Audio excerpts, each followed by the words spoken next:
Welcome everyone to our podcast. It's me, Zero, here with. Dedicate. Right. Shoutouts to Contavious Lockhart and Drake Drago for commenting. Thanks everyone.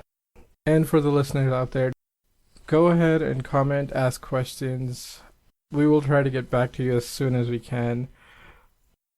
We might respond in a video like 2 weeks or an episode like 2 weeks later because, usually it takes like by the time we post the podcast up, we already recorded next week's one, and then the week after that it gets posted. So it might take us 2 weeks, but we'll get to you, or we'll respond in the comment section. So thank you very much for leaving your comments. And if you're ever interested in on being on the podcast, just let us know. We're always happy to have more people. Anyway, let's get on to the episode. Kamen Rider Ex-Aid, episode 25. And we have the intro back. We have, it's been gone for a while, it's finally back, it's a new opening, but the theme is still the same. And, it's really good. I really like the changes that we've got here. What do you guys think? Did anybody see Nico in the opening Yes. henshin into Kamen Rider Chronicle? Yeah, it's in that one shot where they're in like a circular room and they're panning around. Yeah, she turns into the brown rider. But yeah, the cinematography of the opening is pretty good. I like it. It is pretty nice. I was thinking like maybe that was somebody else because we had so many new writers this episode. But I'm like, yeah, it could be Nico. I guess that makes way more sense because she's in the intro now. Also nice, like, oh, we have like yellow and purple static for Kyria and Gen. So that's interesting. And then we have like the reverse, because we used to have like Asuna and like Poppy in the TV thing or whatever, and now it looks like Asuna's trapped, so that was kind of cool. And then like because everybody knows that like Emu created the Bugster virus, like it just shows him like going Bugster side and releasing all the games now. That's kind of cool. Yeah, but it's really nice to have this opening back because I mean maybe they took it away for like first arc we had the opening, then like after Laser dies, like no opening pretty much almost all of the stuff for that arc, and then like third arc we got the opening back, so that's kind of nice. I guess it just breaks the show up into decent sections. We've definitely reached a new era. So the episode opens up with Emu on the ground watching a battle unfold between Bugster grunts and these riders that all share the same like generic brown design. And Parado comes up and welcomes him to the ultimate game world. Then we get the new intro.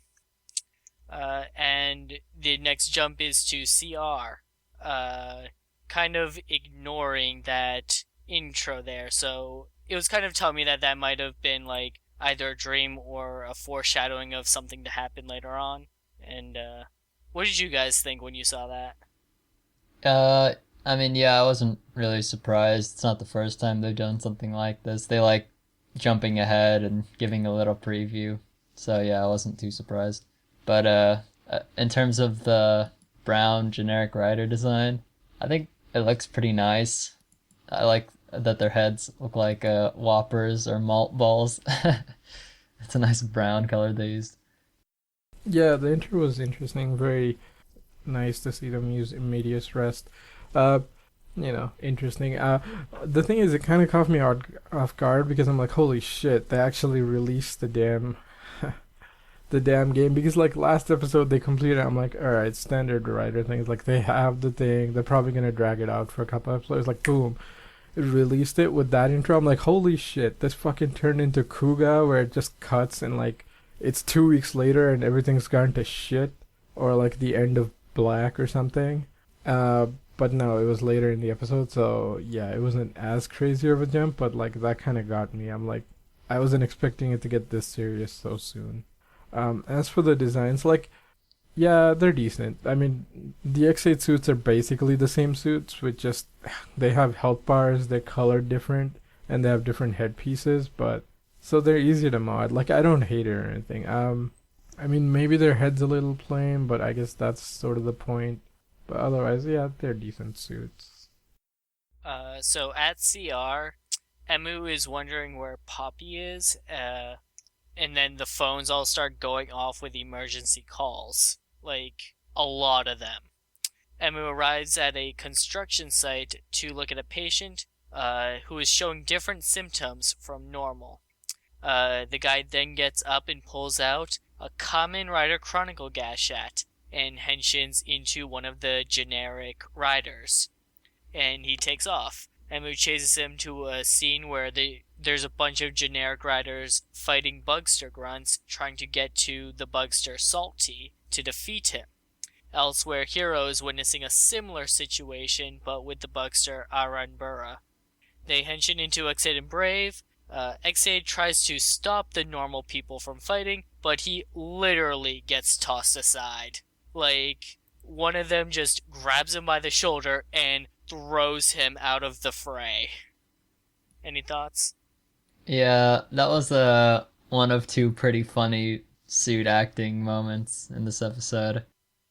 Yeah, not much to say here. I mean, that was a really fun moment. X8's got this really nice blend of like, it's getting fucking dark as hell episode, but they throw in just enough humor to be like, alright, there are people still in these ridiculous suits fighting, so it's kind of fun to see something like this happen every once in a while. But what's interesting is like, when like, Emu mentions that he hasn't seen Poppy in a couple days, and Hero's like, oh, that's why it's so quiet.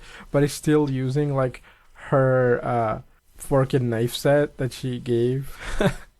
I also love like every time Hero cuts something, it has that like glowing effect as if like he's cutting with like a mini fucking lightsaber or something. It's freaking great.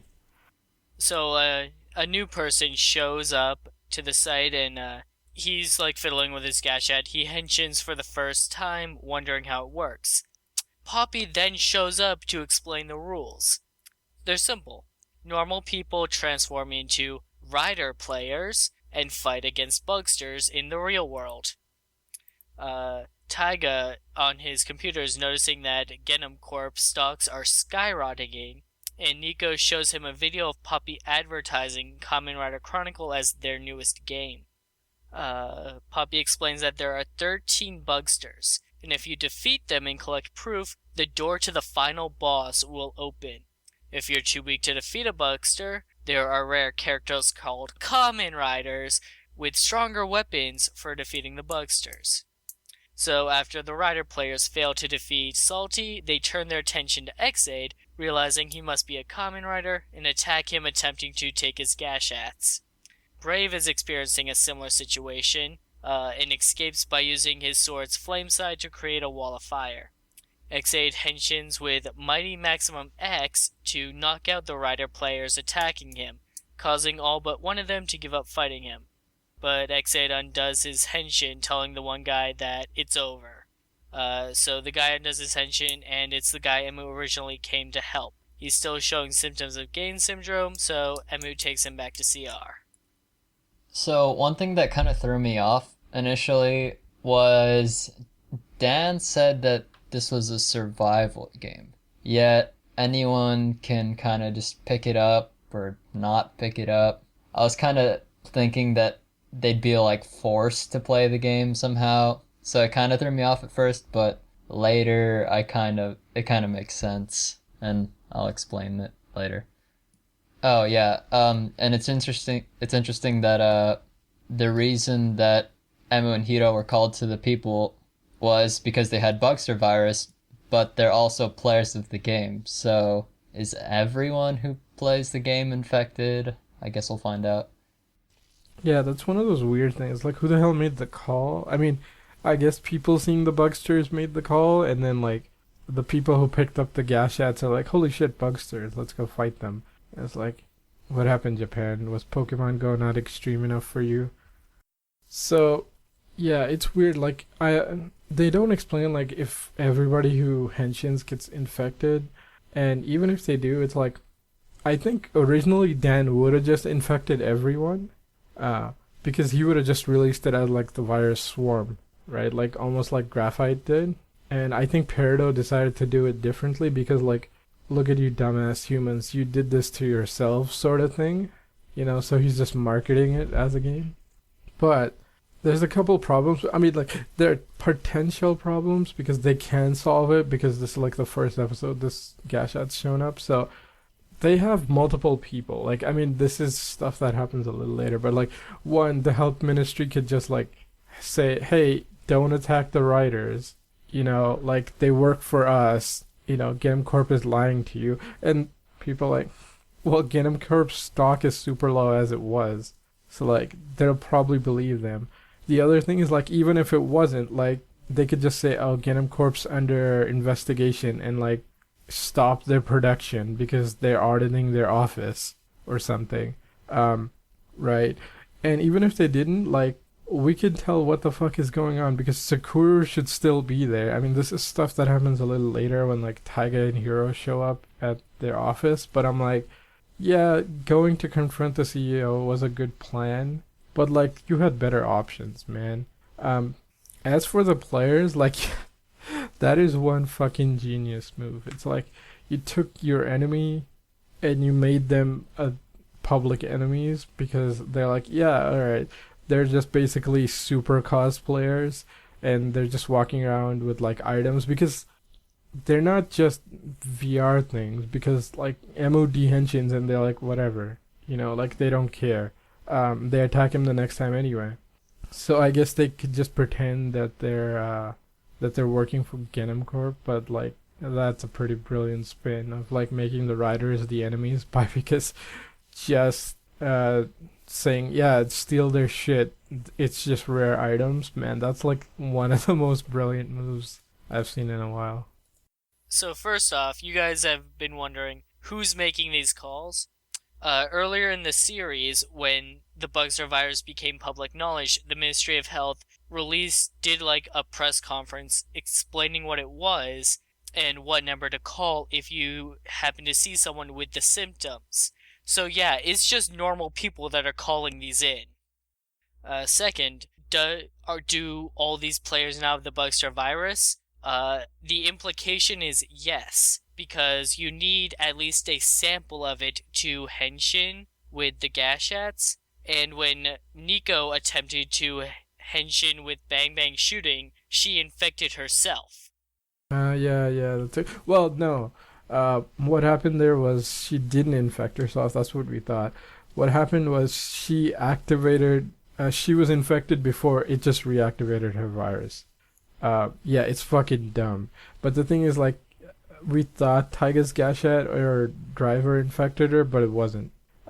Like, you can't get infected from the normal gaming things. It's just you need it to sustain a henshin. She already, I guess, caught the virus from somewhere. It just activated when she tried to henshin.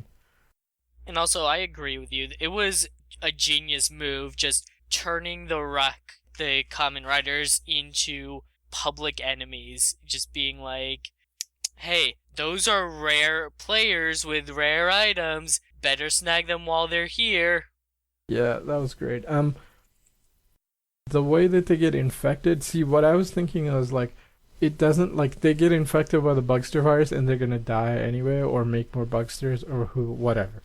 But originally I thought what would have happened was, because we had that one guy who tried it, I thought he was gonna be the guy who just walked away, and what would have happened is like, or later on, what would have happened is like the Gashats also have like a dopant style effect where it's like it's addictive, so you have to keep doing it. But it doesn't look like that's there. But I guess just infecting it with the Bugster virus is enough for Peridot. But like, if it was me, I'd just fucking, double down, and or maybe Dan would have done that. Where it's like, you have to henshin, and once you henshin, you're like sort of addicted to it.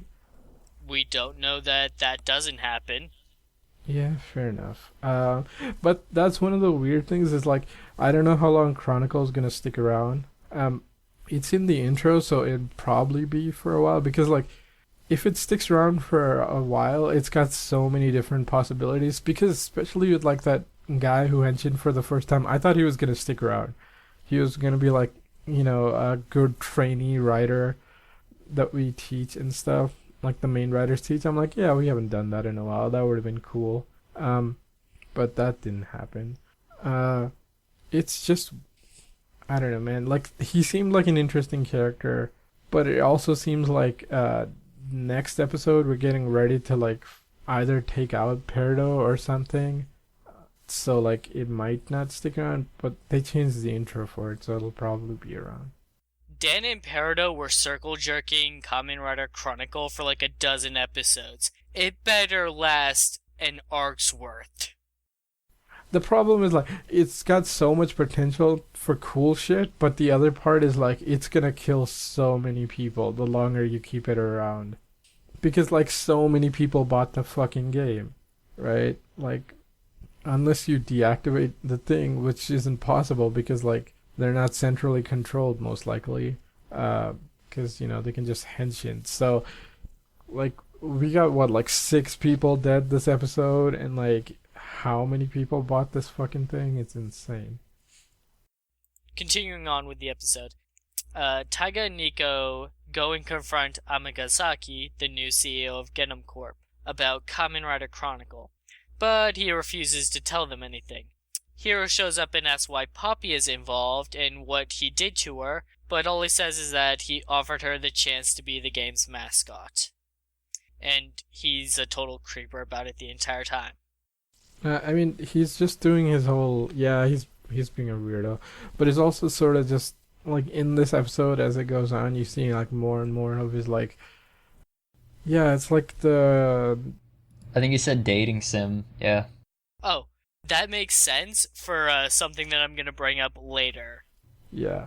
The other problem with this is it's like, okay, you're putting the squeeze on this guy, but like you're really not, because you just went and like asked him. Is like, I don't know what you're talking about. Like, it's our game. I'm like, fuck you, man. Like, there's so many options to get info from this dude. They just both showed up and talked. I was like, that's cool and all, but like, I wish you would both attack him from different angles. He's not even saying he doesn't know anything. He's just refusing to say anything. That's what I'm saying, right? Like, technically, they can press him for anything. They could just call up, like, the Ministry of Health? The Ministry of Health, right? They could just say, hey, how the hell did you make this game? You know, like, your stock prices are rising now. Like, what would happen if we stop this or let this information go out? Like, you could pressure him into saying, like, okay, technically, you could say that, and if he was a normal human, he would back down or something at that point. But if he doesn't back down, then all you have to do is just concentrating on him revealing himself as a bugster, in which case, who cares, right? Like, just show the Genom Corporation that your CEO is a fucking bugster and take him out. Like, there you go. Doesn't Chronicle need, like, so many bugsters? I mean, like, it's the 10 to activate it, but, like, there's 13 bugsters in this game, so he's probably important. He's probably the final boss. I don't think so. I hope not. He's gonna be so powerful. Yeah. Oh, you know what it would be? Have you seen Yoshiko? That freaking Dragon Quest live action comedy thing? No. Oh my god, it's great. I think it's in like season 2. They go to a village and like they do the standard running trope of like that cool ass mentor teacher guy, and he's like the villain of the. He's like basically a boss or a mid boss, except he shows up, and his whole thing is he's gonna charm the fuck out of you by being like that cool teacher dude. Like anime cliche character, and it's great. And so like by the end he's basically brainwashed like everyone. It's freaking great, man. That show is pretty awesome, but it's kind of hard to tell you what it is unless you watched it. The weird thing is like, okay, there's literally every single angle you can hit this guy from. You could have gotten something else out of him, as opposed to what they did is they went and asked the question. He said, maybe, yeah, and then he just walked away. And I'm like, fuck you, man. Like, anything. You could have gotten like, okay, how did you make this game, right? Like, you could have pressured, like, did you know it's creating bugsters? Like, are you a bugster? Like, we could have gotten any of these answered, or if they decided to push and figure that out, they tried nothing. So I'm like, this is cool that you showed up. That's a smart thing. And then after they show up, they do nothing smart. I'm like, what nonsense. And they actually have like a short conversation afterwards about the only information they have right now is that Kamen Rider Chronicle is a game that turns people into riders. So they don't really have enough of a case to go to the Ministry of Health at this time. Right. But like both Hero and Taiga figured out, like, hey, Genom Corp, the guys that make Gashats, they just released a Gashat, which turns normal people into bugsters, and the only way that's possible is for them to get infected with the bugster virus. It's like, why didn't you consult the writers, right? Like, in the Ministry of Health, okay, why did the Ministry of Health allow this? Because they wouldn't. Because the Gashats are medical items, essentially, right? They're just to defeat the bugsters. Like, Genom Corp would have had to go through them to mass release The Gashats are all based off of actual games made by Genom Corp. They are working with the Ministry of Health. So as far as the Ministry of Health is concerned, Kamen Rider Chronicle is just a new game that they made and is a separate function from their Kamen Rider system. At least that's what they would have been told. I don't think so. I mean, okay, if they say that, that's fine. But then again, the Ministry of Health went to collect Dan's data to get him to potentially stop his stuff. So I'm like, what? Didn't they get his files? Didn't they actually see what this thing would do? Nico actually asked Amagasaki, why did you release a game without saying anything about it beforehand? So this was entirely an overnight stealth release. The Ministry of Health probably didn't know that the new CEO was planning on releasing this. Yeah, I know, but the point is, like, they're working with them. These guys just have to make one phone call and they could get, like, the CEO to answer, right? Because unlike the rest of the world, the Ministry of Health and Genom Corp know that, one, their CEO is not dead and is a crazy psycho. So, like, what the fuck? This is too shady. Like, it's weird, man. Like, Hiro and Taiga are too smart not to fucking push for more answers. And the other thing is, like, okay, fucking Genom was working with the bugster. Like, we can just stick another one in charge. Like, why didn't they suspect that, the new CEO is a bugster? Why didn't they try to make him reveal himself? Because, let's face it, push comes to shove, he's not gonna play the, oh no, I'm just a human disguise for too long. If they threaten to, like, alright, bugster, you're gonna die or you're gonna fucking fight, and he's gonna just turn into a bugster. I would say they have no reason to believe that he's a bugster right now. Dan wasn't a bugster. Just because Parado was doesn't mean that every whatever the new CEO is going to be. Yeah, except they said that, like, Hiro heard that he said, like, yeah, I just offered Poppy the job and she just magically showed up. Like, that's bullshit. The point is not to be, like, 100% confirmed, but, like, they could have tested out a theory, man. Like, they did nothing. It's just, I don't know. It's one of those things that's like, if it was me, at least, like, I would have gotten something. This was fuck all. At CR, Emu explains to the patient, whose name we still haven't gotten, that he has game syndrome, and that he might be cured if Salty is defeated. So the patient wants to go out and defeat Salty himself, but Emu confiscates the Kamen Rider Chronicle Gashat, and when he gets another emergency call, takes off. Over at Genom Corp, Amagasaki tells Poppy that it was thanks to her Kamen Rider Chronicle was a big success, and Parado gets excited that his dream has finally come true. And Graphite shits on Dan a little bit more. Emu shows up to another scene where Rider players are trying to defeat Salty. He henshins into Ex-Aid and tries to defeat Salty himself, but the Rider players turn on him to get his rare weapons. Outnumbered and taken by surprise, Ex-Aid is knocked out of his transformation and has his Gashat stolen. The Rider players use them to summon the weapons and go back to fighting Salty.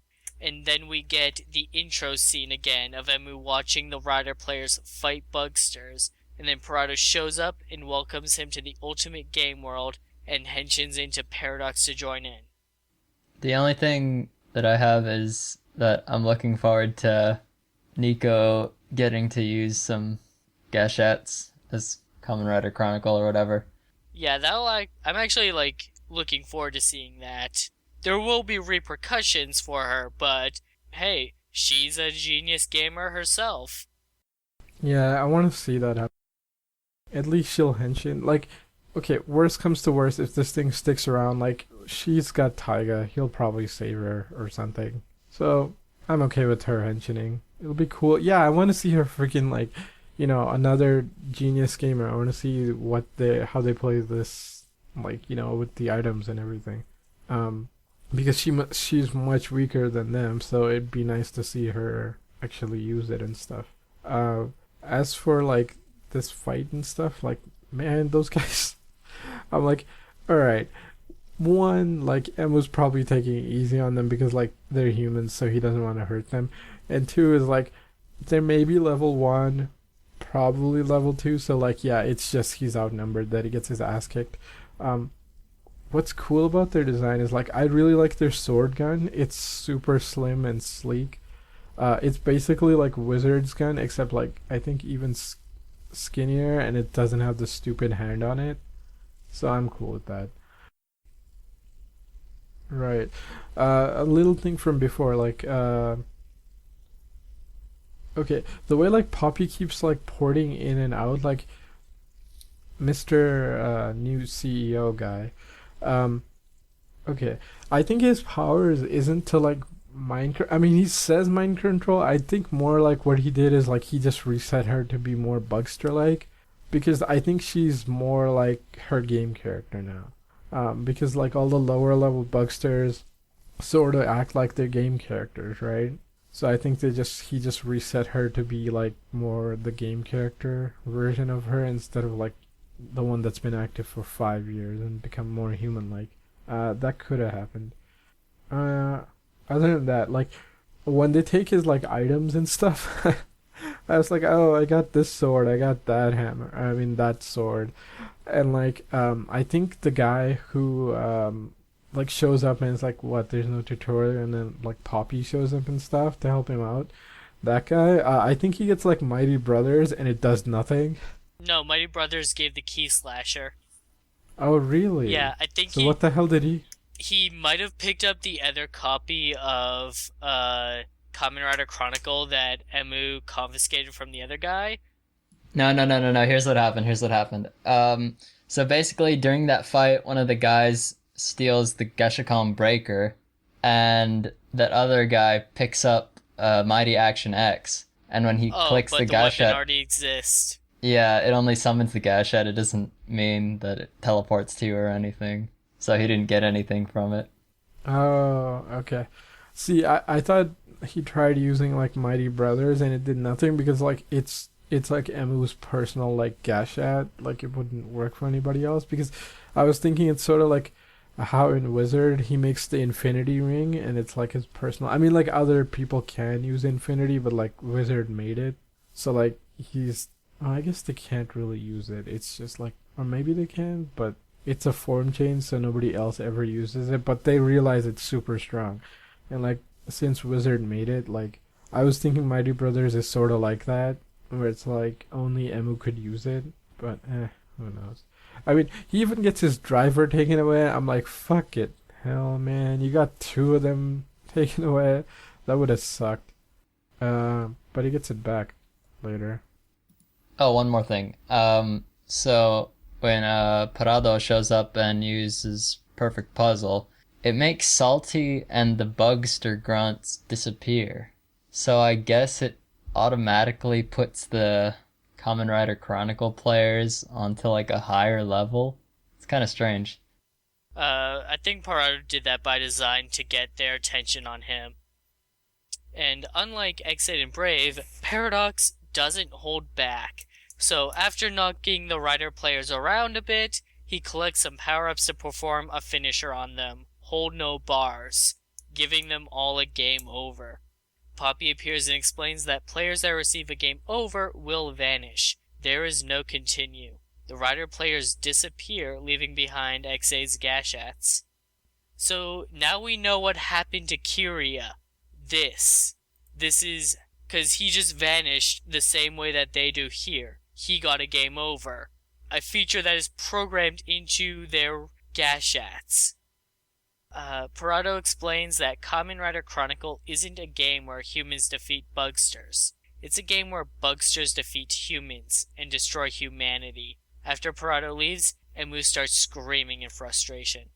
At Genom Corp, Graphite believes that the day the bugsters will rule the world is drawing near. But Poppy wants people to enjoy the game longer. Amagasaki agrees, saying a one-sided game is no fun. He gives Poppy a Buggle Driver and a new Gashat, Tokimeki Crisis. Episode end. One thing that was really good about the people dying scene is just how upbeat Poppy was when she was announcing, "Yep, you're all gonna die." That was really well done, and cherish your one life. yeah. Yeah, that's what I was gonna say. It's like so well done, that scene. I mean, first off, it starts out with like Peridot doing this like awesome ass rider kick, but then like he killed like 6 people, and then like Poppy's just standing there like super happy about it. I was like, holy shit, man. This show's not holding back now. I mean, then again, it's never really been holding back, like, but now, fuck, we're in a different era now. I'll just start with Peridot. He shows up and then he basically tells him like, this is what I'm doing, right? Like, it's a game where like bugsters defeat humans. I'm like, that's a good twist. Also, like, a couple things, because like, yeah, they're all the bosses, so they've always been like the evil characters. So like the heroes, you know, the riders have always been designed to kick their ass, but this time it's a game built by them, so they get to win. So I don't know, Wreck-It Ralph Ex-Aid edition, I guess. But I'm also thinking like he's lying. I mean, not the whole like destroy humanity thing, because they're just evolved versions of the bugster virus, and what does a virus want to do? You know, spread and destroy, right? Or actually technically just wants to spread, but you know, in this case, like, spreading would be basically like wiping out humanity. So, you know, like a good, you know, call back to the original nature, to all the shit that they've been through as being like just the bugster, like the evil characters and being defeated and stuff. Another thing with that is like when a bugster gets defeated, they get stronger. So they made this game and they told the human players, go out and beat the bugsters just so the lower level ones could probably evolve. And then it also puts into context like Peridot showing up and constantly being like, come on man, fight me, right? And like walking off makes way more sense now, because he's just like powering up the riders until they can beat him, and then he'll just evolve, because he's getting another form also. Right, but then when Graphite's like, isn't... Oh, no. I think, yeah, Graphite and all of them are talking, and then he's like, isn't this your dream? And then, like, Peridot sort of stops, and it's like, yes, this is my dream. I'm like, okay, are you even playing the bugsters? Because you definitely played the humans. At this point, are you playing the bugsters? Like, are you trying to make a bugster world, or are you just trying to evolve yourself to be like the ultimate life form? So like, I'm not 100% sure what his end goal is. Like, he's saying stuff, but I don't trust him 100% that he's just telling the truth. Also, that scene where like new CEO comes in and like him and Poppy interact. Oh, that was fucking adorable. Especially like, and then Poppy just slaps him, and then they just start spinning around all happy. That was so great. He takes her, you know, like, he leans her over his arm, like that whole romantic thing or whatever, and she just unhesitatingly slaps him like he's some kind of charlatan. I know, it was great. It's also sort of like, okay, his bugster side, and then it switches like after she slaps him, like slightly, and they start spinning, and it's like her bugster side showing up. So like, I can't hate him, because it's like, alright, you're acting just like that because of your programming. You know, you're just weirdo bugsters. It's fine. Um, yeah, but I still feel like Peridot's playing everyone still. Like, this isn't his final end goal. So, that should be interesting. Okay, yeah. Well, it's kind of changing topic. Back to Dan saying that this is a survival game. So we saw from the current patient that the little icon on the, I think it's the Gameoscope or something like that, it was salty. So I don't think you can. And then you guys were saying that, like, oh, why doesn't the health ministry just tell everyone to stop playing? I think probably once you start playing, you can't stop playing, and that's why it's a survival game. You have to keep beating the enemies to, I guess, buy yourself some time with the Bugster virus until you beat the game. That's just my theory. So it's Oh. Ryuki again.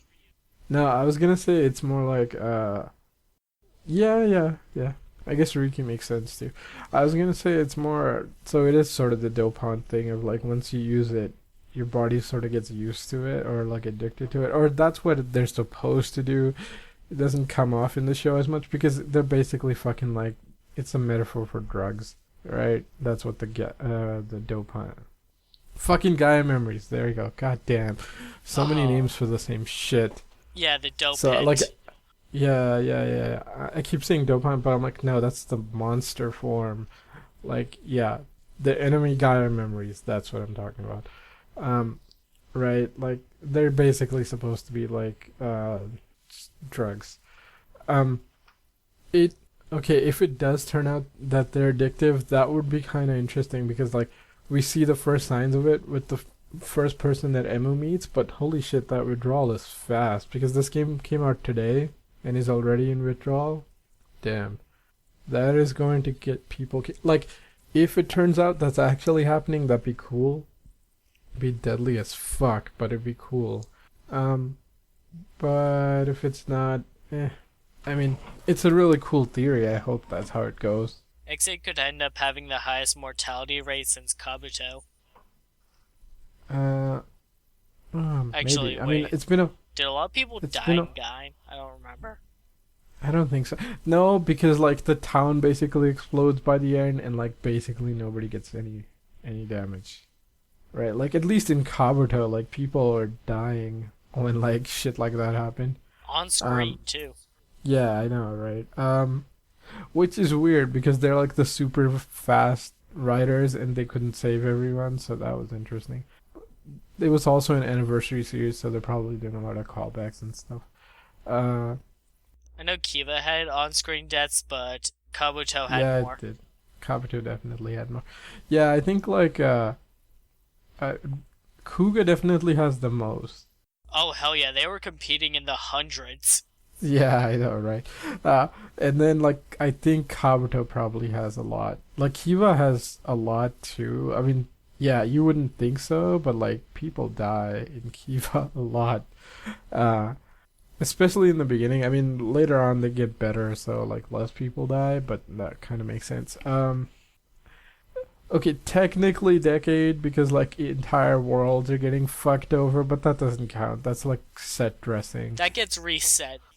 Yeah, it's true. Um, so, for that Gashat that Puppy is handed, Toki Meki Crisis. You see, that name is actually bears a resemblance to an actual game series called Tokimeki Memorial, which is a series of dating simulators. Oh, right. I think I know this thing. Didn't like wasn't there like a Game Center CX episode on one of these? I don't know. Tokimeki apparently means heartbeat. Strangely enough, though, for the Gashat that Poppy was given, it's 2 words instead of one. Maybe copyright? Oh yeah, probably. But yeah, that this just confirms that Amagasaki is from a dating sim game because he Oh, basically gives one to Poppy to transform with. yeah. You know what the interesting thing is? Like he gives it to Poppy and he's like, one-sided games are boring. So I'm like, what do you mean? Oh Because yeah. like, is he also like? Because the thing is like, Peridot probably is playing everyone. Like he's probably got another thing in mind. Like I'm a new CEO guy. Is he like also is he creating Poppy to make like a counterbalance to Peridot just in case? The way I see it is that there are three factions here, not just two. There's the Bugsters, the Rider players, and then the Kamen Riders. Because the Kamen Riders are the enemies, are trying to fight the Bugsters but are being attacked by the players. Parado simply chooses to fight back against the players. So I think what is happening here is he's turning Poppy into a Kamen Rider in order to balance out fighting against the Bugsters to kind of keep people from dying too quickly so that it lasts longer. That's just my theory, though.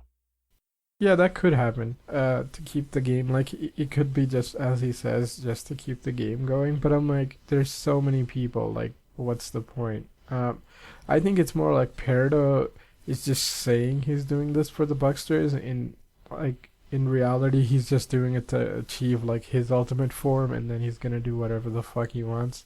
Um, so I think like the CEO guy, I think he's making Poppy just in case like he decides to turn and attack him, like because he took out Dan, right? So like Dan wasn't a nobody, Bugster, though. I know, but nobody can stop Peridot right now on the Bugster side, right? And the Riders aren't gonna help him because he's a Bugster. I mean, they probably will, but like you want to risk running off to the Riders when Peridot will just show up and end you, right? Like, whereas giving Poppy a driver sort of slowly starts balancing, like because Poppy and Peridot sort of seem to have the same types of powers, like with the teleporting and stuff. Um, Maybe that's what he's doing, or maybe he's just getting data so he can make his own rider or something. Decade, you have a theory? No, that was pretty much my big theory about the Kamen Rider Beast kind of having to play the game to survive and beat Bugsters. But that's about it. So, I guess that's it for this week. Alright then, we will see you next week. See you later, everyone. Yep, thanks for listening.